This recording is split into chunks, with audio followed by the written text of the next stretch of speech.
Bombo Police Report. Isang graduating student po ang patay matapos na bumanggang minamanehong motorsiklo dyan sa may Jensen. Kung nanyan, kumuha po tayo ng report sa pag-ulat ng Bombo Radio Jensen.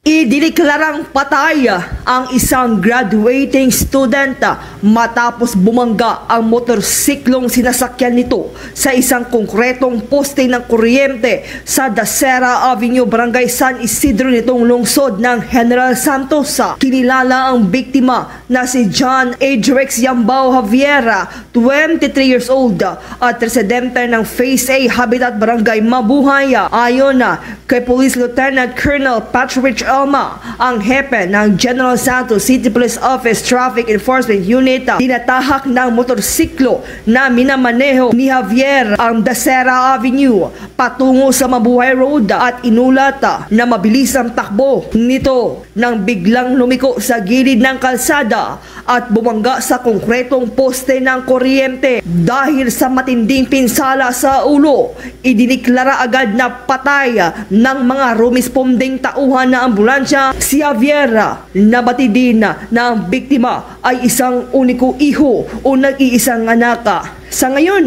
ang bangkay ay nasa punerarya sa Purok Malipayon na Bangala, Jensen. Samantala, nagpahayag din ng pakiusap si Anyambao, ang tita ng biktima, na maging sensitibo ang publiko sa pagbibigay ng komento tungkol sa insidente dahil labis ang kanilang dinaramdama na sakit ng kanilang minamahal. Actually, nag-iisang anak yun siya. Tapos nag-aaral siya sa Davao, Marine Engineering. Supposed to be gagraduate na siya ngayong May. Hindi namin matanggap. Unang pamangkin yan, unang apo ng pamilya yan eh. Both side.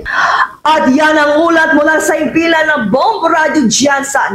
Ito si Bombo Audrey Balabis. And this is Bombo Radio Philippines, the #1 and most trusted source of news and information.